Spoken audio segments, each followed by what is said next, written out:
Hi, Zizaran here, and I wanted to make another harvest video, this time talking about my Null's Inclination build. Something that really hasn't been used for a long time. It's not a new item, so a lot of people have been asking like, what year is this, 2014? This won't be like a full build guide. I don't know if I'll make one for this. Honestly, it's more of a proof of concept than anything. I'll show it off in just like a blue tier 9. I don't really want to do particularly high maps on this build because, well, I have 4.9k life and not a particular amount of defense. I'll explain how the build works and stuff after this. But it's basically I have to kill things myself. And then I am casting Bladefall from my helmet. But I just wanted to show off the build in action. Damage, we now have plenty of. And honestly, when I started my stream today, I was fully committed to ending the build. I was like, you know what, it's just too clunky and too annoying to play. This is on a 5 thing and it's also using melee splash. For bosses, especially like tier 16s later, you could put in multi-strike. And I think you should have like 8 to 10 million DPS. Actually a bit more. There's a few things we can do for more as well. And that's not including Rallying Cry. You could do that as well. And you can see that things are just melting. And you get up to like 12 ranged weapons. They are a bit annoying to summon. I rarely ever get 12, to be honest. There? Where'd it go? Okay, there. So that was like a full map. So I think we have like 52% block. 52, 50 or something block right now with cleansing blows. Which, it's not a ton. We don't have a ton of life, that's for sure. And I'm struggling a little bit on life. I'm going to take these nodes left after and then probably cluster jewels. But yeah, basically more life. Like, our damage is already so high, and I could go for Grave Pact if I really want more damage. Getting up to 6k life would be really, really nice, especially and going max block. Something that I really want that I don't have on this build right now. I would want a Roomies. I would want a Rare Guard. I don't have one to show. Here. That's what it looks like. It's like a block quiver. Gives you like 15 spell block max, I think. So I could get block capped on this. And then, you know what? It wouldn't be so bad on defense. We'd have a lot of offense, but we'd still like not be the best build ever. Pretty fun build on softcore though, with a lot of damage. I think what I'm gonna do next is probably remove Desecrate, because I like most of the bosses I pretty much insta them.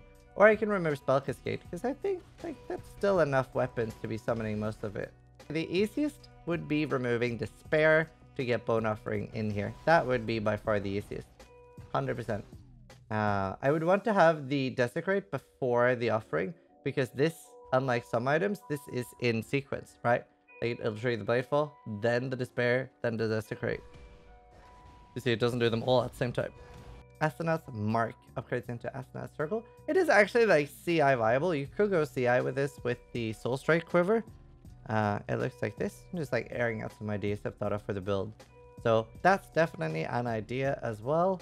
It's only a 5 thing right now. I want to move the Bone Offering to the helmet.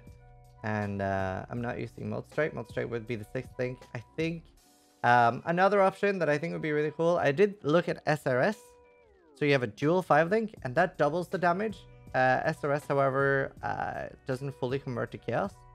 We have these that like 100% of the damage is now Chaos damage.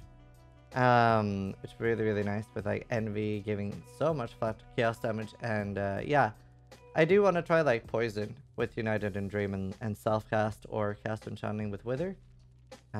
They should all like have between 8 to 20 million damage.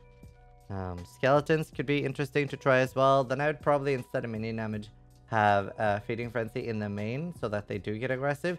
Animate weapons are pretty aggressive anyway, but skeletons get a charge when they have Feeding Frenzy in them. So yeah, I currently have like, maybe I need quality on that. I have a level 20 anime weapon, 20 added chaos, Withering Touch only level 17, and getting the higher level is quite nice. Quite a lot of extra chaos damage there, and the fact that they're inflicting withered on their own means that their damage ramps up like brap.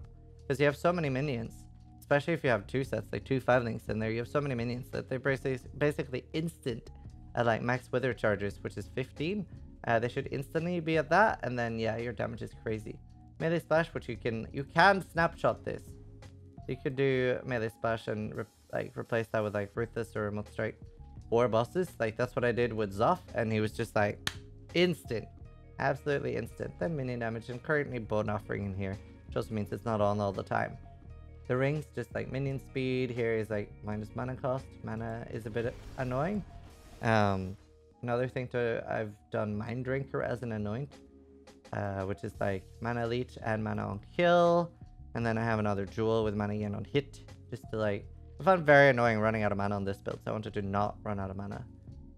But anointing Ravenous Horde would probably be the best. That frees up a lot of skill points, but it is also 2 opalescence, which is something I don't have a lot on right now. Boots, pretty shit. Belts, pretty shit. Jewel, I would really like a jewel with a taunt and blind for minions. That would be huge. And obviously like high flat physical that gets converted to chaos would be great. And the other ring is just life and minion speed. Only reason I'm using a drill neck is just for the pierce, to be honest. Pierce, it's got a little bit of damage and hits and ailments. Like, yeah, it just helps a little bit with damage. So there wasn't much else there. Flasks are pretty straightforward. Curse, freeze, bleed immunity like normal. Second freeze immunity just in case. And just a random chest with life and life. Yeah, no, I think the build is pretty cool. I do want to switch to an upgraded Severed in Sleep, which is United in Dream. You upgraded this and then it gets Envy, and then you can do Generosity Envy, which makes it even stronger for your minions. Doesn't make it affect you though, and you're not killing anything yourself, so on that type of build that's fine. And that frees up my amulet so that I can use a Blood of Corruption. That's sort of what I want to do long term, because then it makes an amazing synthesis killer. So what does Gluttony of Elements do? This is my favorite unique item in the game. Very rarely used, and especially used a lot for hardcore. So something that can be insanely rippy on hardcore is things like this, especially Twisted. These are super scary. I have no intention of doing them on any other character, because especially if you get damage mods on them, there's just so many other attacks that can one-shot you. And it's not something I do a lot, and obviously in Path of Exile, repetition is what makes something safe. So these are insanely dangerous. However, Blood of Corruption on a Necromancer with duration nodes, and you can also get another one called Reign of Aziri. I don't think I have a Reign of Aziri. But you can corrupt for these. They're up to 20% increased duration on wild skills. So then you can make it last like 12 to 18 seconds, depending on how much duration you get. And obviously you get duration here. And what it does is it makes elemental damage now heals you instead of dealing damage. And that actually starts cancelling out, to the best of my knowledge, physical damage too. Same as how, like, you know, like crab barriers work with glancing blows, or the like basically it's very hard for most of the damage to kill you. The synthesis bosses, they have conversion, so generally their elemental damage is going to be more than their physical damage. And even through resist, like obviously technically having low resist is a good thing then, because it's healing you. But you're kind of immortal while that aura is online. So if you can make it last 12 seconds, then you focus really hard on just getting really, really high damage. So what I've been doing with my anime weapon characters, and these have never died doing this at all, you get like 5 to 10, sometimes 15 million damage, and then you run up to the boss, and if you kill it in 3 or 4 seconds, you're completely immortal, because all the elemental damage, which is the majority of what they're doing. I think the Fire, Frost, and Lightning one is 100% or nearly 100% elemental damage, whereas the physical one is like 50 Fist, 50 Lightning. So while they're some of the most dangerous fights in the game, you run in with all your anime weapons already ready, you just convocate on top of the boss, boom, it's dead with no risk. Whereas something like Essence Drain or even other like really tanky characters, you're still kind of scared. And that's not always that fun.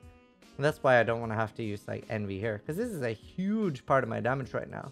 Because it's so much fun to every single minion. Yeah, I just wanted to make like a video. I don't know when I'll be changing. Right now I'm just leveling using nulls, mostly to be a hipster. There's nobody else playing it. When we looked, there was not a single person on Harvest, Hardcore Harvest, Softcore Harvest, nobody using Null's Inclination with an open profile. So it's like, you know what, that's kind of cool. I can be the only one. I'm special. Like my mom always told me I was. And yeah, honestly, it worked way better than I thought. I did try to use Asenath's Wreath too.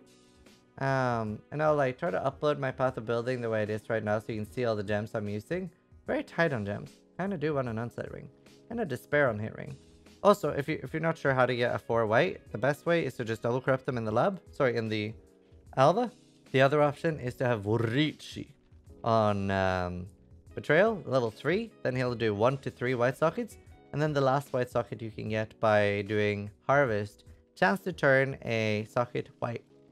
It's very rare though. I only found one in the entire league. So definitely double corrupting is the easier way to go. 25% chance every time you double corrupt. Realistically 0% chance because the game probably hates you. So hopefully you guys enjoyed the video. Honestly, it was a little bit worried about doing the build. And it's a little bit, as a content creator, there's a lot of pressure on having a build that's really nice. Like, a lot of people will go like, oh, Resident Sleeper, Volatile Dead again, or ED again, right? But they also want to see a strong build. So it's like, haha, nice build, kick W. It's a little bit, you're between a rock and a hard place. So some people are going to make fun of you for having a shit build. Some people are going to make fun of you for playing a meta build. So this build turned out way better than expected. It's been doing everything, killing breachers very quickly. Just a little bit low on defense. And obviously I only have a 5 link for the weapon. So for my damage. But yeah, hope you guys like it. Hope you guys like that I was trying to do a little bit more of a weird build. Thanks for watching, and try to die less than I do.